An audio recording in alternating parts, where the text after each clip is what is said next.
মণি ঠাকুর এসেছে, তাকে দাও একটি বসার আসন। আসন যখন নিয়ে বেরিয়েছে, মণি ক্রোধান্বিত হয়ে বলছে, রামচন্দ্র, আমি তোমার এই পাপী অযোধ্যায় বসতে আসিনি। তাহলে মণি ঠাকুর, হ্যাঁ, আপনি কি দাঁড়িয়ে থাকতে এসেছেন নাকি? না, আমি দাঁড়াবো না। তাহলে কি করবে? রামচন্দ্র ভয়েতে ক্রোধান্বিত মণিকে দেখে বলছে, রাম, আমি তোমার এই পাপী অযোধ্যায় বসতে আসিনি। আমার অযোধ্যা পাপী হলো কি করে? পাপী হলো কি করে তাও তুমি জানো না? না, জানে রেখো। তাহলে শোনো,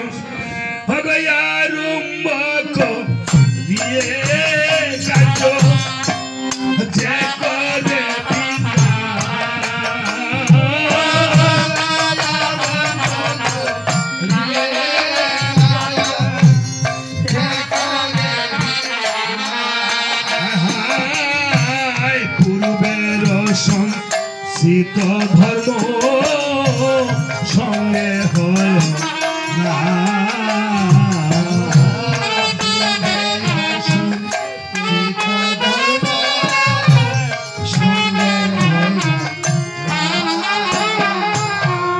আরম্ভ করিয়ে কার্য যে করে বিনাশ, পূর্বেরই সঞ্চিত ধর্ম সঙ্গে হয় তার নাশ। রামচন্দ্র, তুমি পূর্বে একটি অশ্বমেধ যজ্ঞের করেছিলে সৃজন।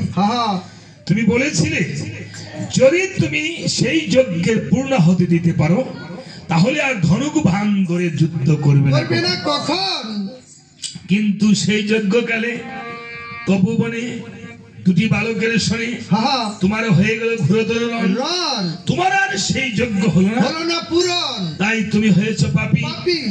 তোমার পাপের ফলে সমস্ত অযোধ্যাবাসী পাপাচ্ছন্ন হয়ে গিয়েছে। রাজার দোষে রাজ্য নষ্ট, প্রজায় করে কষ্ট। এই জগতে রাজার দোষে রাজ্য নষ্ট না বাবা? হয়। রাজা বলতে শুধু দেশের রাজাই রাজা গো মা। আপনি যে সংসার পরিচালনা করছেন, আপনিও সংসারের রাজা। রাজা দেখবেন ভগবান শ্রীকৃষ্ণ গীতাতে বলছে, অর্জুন, আমি মানুষের মধ্যে রাজা, ঋতুর মধ্যে বসন্ত, মন্ত্রের মধ্যে ওমকার। আপনি যে সংসার পরিচালনা করছেন, আপনি সংসারের রাজা। সংসারের রাজা যদি পাপাচ্ছন্ন হয়, সেই পরিণাম সংসারের মধ্যে এসে অন্যান্য সদস্যের উপর পড়ে। রামচন্দ্র বলছে, অগমণি ঠাকুর, তাহলে আমাকে কি করতে হবে? তোমাকে পুনরায় সেই যজ্ঞটাই করতে হবে। তোমাকে একটি যজ্ঞ করিতে হবে। সেই যজ্ঞের নাম কি? সেই যজ্ঞের নাম হলো গুমের যজ্ঞ। ও, গুমের যজ্ঞ। আরে গোসাই, ঘুমের যজ্ঞ। এক সপ্তাহ ধরে আর গান গাইতে গাইতে সমস্যা। আরে ঘুমের যজ্ঞ নয়। আপনারা কি ভাবছেন ভক্তরা কিছুক্ষণ পরে ঘুমিয়ে যাবে? না, এনের ভক্ত দেওয়া যায়, শক্ত বলে। শক্ত ভক্ত। ঘুমের যজ্ঞ নয় গোসাই, কানে ভালো করে শুনবেন। আগে কানটা ঠিক করতে হবে। আমাদের যদি পাত্র ঠিক না হয়, তাহলে কি জল ঢালা যায় বাবা? কানটা একটা পাত্র। শ্রবণ কীর্তন মঙ্গল, কীর্তন শ্রবণের চেয়ে মঙ্গল আর কিছুই নেই। এই জগতে আজকে যে মা এসেছেন কীর্তনে, যে কোনো কীর্তনে যান, লীলা কীর্তনে, অধিবাস কীর্তনে, রামায়ণ কীর্তনে, একনাম কীর্তনে, কি চোখের জল আসে না? আসে। কি আজকে কাঁদছেন না? হ্যাঁ, কেন? এই চোখের জলটা আকাশে যখন মেঘ হয়, কালো মেঘ জমে, তখন আমরা কোথায় যাই? ঘরে যাই। মেঘটা যখন বৃষ্টির মতন পড়ে যায় তখন কালো মেঘটা দূর হয়ে যায়, ছাতার নিচে যায়। আজকে কিন্তু আমরা এই হরির নামে রাম নামের ছাতার নিচে এসেছি। আপনার মনের মধ্যে কালো মেঘ রয়েছে, এমন কোনো মানুষ নেই যে তিতাব জ্বালা তার মধ্যে নেই। আছে না বাবা? আদি ভৌতিক, আদি দৈবিক, আদি আধ্যাত্মিক প্রকার তিতাব জ্বালা প্রত্যেকের মনে রয়েছে, সংসারের জ্বালা। তাই সেই জ্বালা দূর করতে হলে কোথায় যেতে হয়? এই যে আপনার মনে কালো মেঘ জমেছে তিতাব জ্বালা, সেই কালো মেঘ আপনার চোখের মাধ্যমে আজকে এই হরিনাম কীর্তনে এসে হরি বল গৌরনিতাই বলে দূর হয়ে গেছে।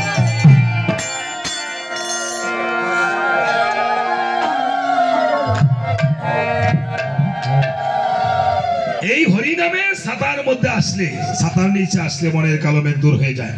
আপনি ঘরে পূজা দেন, গিয়ে দেখেন আপনার চোখের জল আসে না, কিন্তু কীর্তনে আসলে চোখের জল আসে।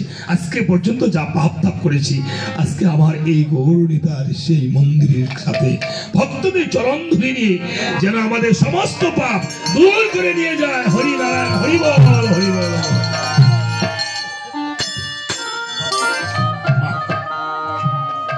তাই মনটা প্রত্যেক হরিনাম কীর্তনে, প্রত্যেক কীর্তনে পায়ের উপর হাত উঠিয়ে বলবেন হরি বল।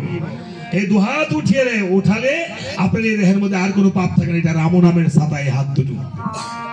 আমরা তো হাত দিয়েছে ভগবান, হাত দিয়ে কি করতে পারি? হরিনাম করতে পারি এবং হাত উঠিয়ে হরি বল বলতে পারি। এমন প্রাণী আছে হাত নেই, এমন প্রাণী আছে পা নেই। আমরা 80 লক্ষ বার ভ্রমণ করে এই মানুষকুলে 4 লক্ষ বার জন্মে এসেছি বাবা। মানুষকুলে এসে মানুষের মতো কাজ করলাম না। উচ্চ স্বরে হরিবল বলবেন।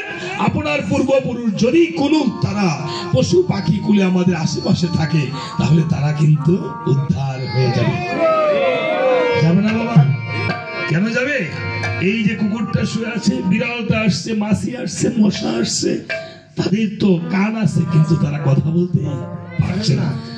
আপনি যত জোরে উচ্চ স্বরে বলবেন, যত দূরে উচ্চ স্বরে যাবে তত দূরে তারা উদ্ধার হয়ে যাবে হরি বল বলতে বলতে। তাহলে যারা যাদের হাত আছে তারা হাত উঠিয়ে সবাই হরি বল বলবেন। বলবেন তো? যদি হাত উঠিয়ে হরি বল না বলেন ভগবানের কাছে ঠেকা থাকবেন। হ্যাঁ বলবো। কার কার হাত নাই একটু দেখি।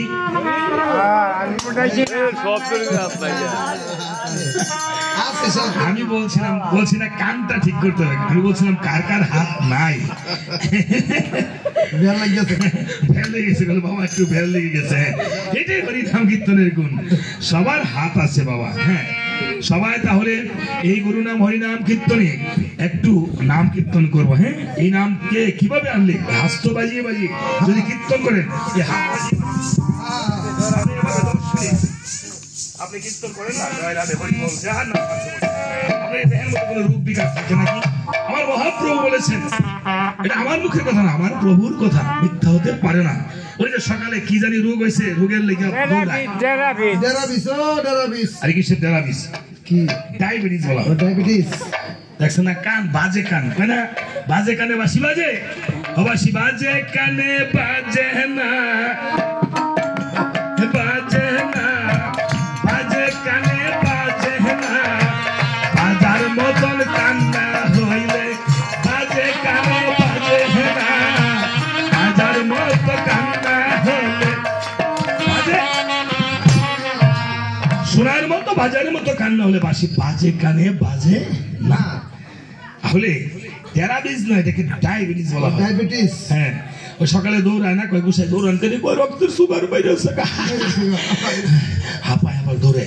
আরে হাঁপান করি, আপনি মন্দিরের সামনে 10 মিনিট নাচেন হরি বল বলে, সব ঠিক হয়ে যাবো। যদি ঠিক না হয় আমার কার্ড আছে, কার্ডের মধ্যে 3টা নাম্বার আছে, খালি বলবেন যে সঞ্জিত মাস্টার কি করে, খালি আমরা বকবেন, খালি আর বকবেন। আপনি একদিন নাচেন, 7 দিন কোনো দৌড়াইতে হইব না। হ্যাঁ, নাচেন আমরা 10 মিনিট হরি নাম কীর্তন বলি, ঠিক আছে? হ্যাঁ, এই পাপটা আমার প্রভু বলেছে, এই দেহের মধ্যে সাধারণ পাপটা বলে 10 মিনিট আপনি নাচেন হরিনাম করে। প্রতিদিন 1 ঘন্টা দৌড়ায়, অনেক তো দৌড়ানোর দরকার আছে। হ্যাঁ, আমি 10 মিনিট নাচি, ঠিক আছে? এই জন্য আর এলাকায় ডেরাবিস বলে। লেখাপড়া কতটুকু করছেন? আমি আইবিএ খালে বাস করে 14 তলা পর্যন্ত গেছিলাম। এটা কোন কলেজে পড়ছেন? কলেজের ছাত্র না, আমি হচ্ছে গজব বিশ্ববিদ্যালয়ের ছাত্র। গজব বিশ্ববিদ্যালয়ের ছাত্র? এটা আবার কোন জায়গায় আছে গো গোসাই? এটা আটলান্টিক মহাসাগরের উত্তর দক্ষিণ কোনাকুনি মহাশ্মশান ঘাট। দেখেন আমি বাংলার মাস্টার, আমার যিনি পাঠাইছে আমার বেআই প্রফেসর সেবকদের কাছে, তা আমি এদিকে এই যে কীর্তন টীর্তন করে গেছি, এমন আমি ভাস করছি, উনি বলে আইবি এখানে ভাস, যা বলে আমার গজব বিশ্ববিদ্যালয়ের ছাত্র, কলেজের ছাত্র। যাক, উনি আবার একটু অল্প অল্প ইংলিশ বলবো। হ্যাঁ, সামথিং সামথিং কম আর কি। সামথিং সামথিং মানে সামথিং মানে কিঞ্চিত। সামথিং এর বাংলা কিঞ্চিত। কিঞ্চিত। দেখেন এরা কিন্তু সবাই শিক্ষিত লোক। আমার তো শিক্ষিত একজন পাইতেন না, বললাম না আমি অনেক উচ্চ শিক্ষায় শিক্ষিত হয়েছি। মানে শিক্ষিতা না, আমি কি ladies? Ladies and gentleman. Ladies and gentleman এটার বাংলা ঠিক আছে? এটা কুমিল্লা ক্যান্টনমেন্ট। ক্যান্টনমেন্ট অবশ্য দিন গান গাইতেছে, এবার লেডিস এন্ড জেন্টলম্যানের বাংলা বলে কুমিল্লা ক্যান্টনমেন্ট আর ইংরেজি রে। আচ্ছা, সামথিং সামথিং, আমি তো বাংলার মাস্টার, আমাকে বাংলায় বুঝাইতে পারবেন সামথিং দিয়ে বললে? অবশ্যই। তো বলেন তো, something is better then nothing এর বাংলাটা কি? শামসুর জিয়ার ঘরের নাতিন। এটা বাংলা আছে নাইম আমার সে কানা বাবা বলে না, একটা শামসুর জিয়ার ঘরের নাথিং বলে। নাথিং না পুতিন। হ্যাঁ, এইগুলি কি চিন্তা করছেন? যাক, আপনারা আবার হাইস্কুল বেশি না বেশি মাইন্টেন করেন না, এটা একটু মাঝে মধ্যে ইংলিশ করবো। হ্যাঁ, ইংলিশ কত বস্তা জানি আনছে? আমরা 7 বস্তা লয়েছিলাম, পুষ্কুনির বাদটা ভালো না দেখিয়া সারা রাত্র আছে আর ইংলিশ আছে, অসুবিধা নেই। কইব ঠিক আছে। রামায়ণ কীর্তন হাসি কান্না, আপনি ভগবান বলছে তুমি প্রাণ করে হাসো, আর যদি দুঃখ আসে তাহলে কাঁদো, তাহলে মনটা ভালো থাকবে। হ্যাঁ, তাই এইভাবে কীর্তনের কথা বলেছি। ঠিক আছে, এই যজ্ঞেতে লাগবে কি? গোমের যজ্ঞে প্রথমে করতে হবে যজ্ঞের স্থান নির্মাণ। এই বাবুরা কথা বলে না, 10 দিক করতে হবে নিমন্ত্রণ। নিমন্ত্রণ পেয়ে আসবে যত দেবগণ, মুনিগণ, ব্রাহ্মণগণ, পাতালবাসী নাগগণ, বসতে দিবে আসন, করাতে হবে ভোজন, দিতে হবে দক্ষিণা, করতে হবে 1 জোড়া করে বস্ত্রদান। সবাইকে 1 জোড়া করে বস্ত্র দান করতে হবে। আজকে যেমন ব্রাহ্মণকে দান করছে, কীর্তনিয়া বায়ান গায়নদেরও দান করতে হয়। হ্যাঁ, খরচায় নিচ্ছে আঙ্গুলে কিছু রাখছেন। আচ্ছা, অসুবিধা নেই, সবক দেয় দিব আপনাকে দক্ষিণা। বলছে মণি ঠাকুর, হ্যাঁ, 18 পুরাণ, 4 বেদ, নবব্যাকরণ, 3 লক্ষের অধিক তন্ত্র শাস্ত্র আপনারাই দিয়েছেন বিধি। উচিত কথা বললে না হবেন ক্রুধি। বলি আপনার তরি, গরুর দেহে রয়েছে গুরু খোনাদ বিরাজিত, পশমে রয়েছে দেবরাজ ইন্দ্র, চোখে রয়েছে কালাচাঁদ, বাহ্যিতে রয়েছে মা লক্ষ্মী। বলি আপনার তরে এমন সর্বনাশার যোগ্য নাকি কোন নরে করে? ও রামচন্দ্র, তাহলে ভুল হয়ে গেছে। তাহলে তুমি আরেকটি যজ্ঞ করো, সেটা হলো নরমেদ যজ্ঞ। নরমেদ, নরমেদ, নর মানে মানুষ। মানুষ বধ করে, একটা কুলীন ব্রাহ্মণ বধ করে তাহার রুদি দিয়ে সেই যজ্ঞের পূর্ণাহুতি দাও। বলছে মানুষ হত্যা করা হলো মহাপাপ। আর তাছাড়া আমরা কুলীন ব্রাহ্মণ বাবু কোথায়? ব্রাহ্মণ বেড়ে দাদু আইসি, অনেক একটা লই আইছিল। ব্রাহ্মণ বেড়ে দাইছেন দিকে ব্রাহ্মণ নাম হয়েছে। হ্যাঁ, নয়তো ব্রাহ্মণের হাট জমে। ব্রাহ্মণের হাট জমে। ব্রাহ্মণবাড়ির নাম হচ্ছে ব্রাহ্মণবাড়ির জন্য। ও শর্ট ছিল, দেখছেন? ওনায় কয় হাট জমে বলে ব্রাহ্মণের। ব্রাহ্মণ কম আসছিল, এই জন্য নাম হয়ে দিচ্ছে ব্রাহ্মণবাড়ি, যাতে ব্রাহ্মণ হয়। তো ব্রাহ্মণবাড়ি যদি ব্রাহ্মণের নামে হয়, তো আখাউড়া নাম হয়েছে কি? আখাউড়া নাম হয়েছে হারা গড় খাওন তুই মানুষটা দেখা আখাউড়ামি করে, নাম হয়েছে আখাউড়া। হাসলে দাঁত পরে যাবো গা, হাসবা কিন্তু দাঁত বের না করে হাসবা,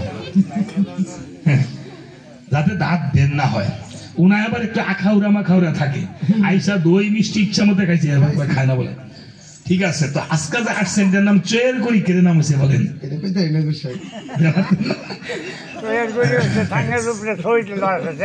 ঠিক আছে, এই বলে যখন বলছে লক্ষণ বলছে, দাদা গো, আরে মণিদের কথা ক্রোধান্বিত হয়ে মণি 2টি চক্ষু রক্তাকার বলছে, এই রামচন্দ্র, আমার কথায় কথায় প্রতি উত্তর করছো, যে কোনো যজ্ঞের বিধান দিয়েছে তুমি বিধান মানছো না, এই জেনে রেখে অযোধ্যা ছেড়ে চললে তাহলে সে ব্রহ্ম সাপে অযোধ্যা ধ্বংস করে দিয়ে যাও।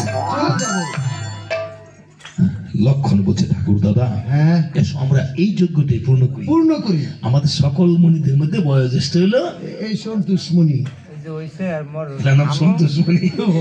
করবো আছে নি বালা এ আসে এই মুনির এই বধ করে কাইটা আমরা যজ্ঞ পূর্ণ করব। যখন অগ্রস্ত মনির কথা বলছে তখন নিজের উপরে যখন আসছে, আর কয় বলে আরে রামচন্দ্র তা নয় তা নয়, হ্যাঁ কয়, আমাকে নয়, হ্যাঁ আমাকে নয়, তুমি পূর্বে যে যজ্ঞটা করেছিলে হ্যাঁ, সেই যজ্ঞটাই করো। করো। হ্যালো নমস্কার।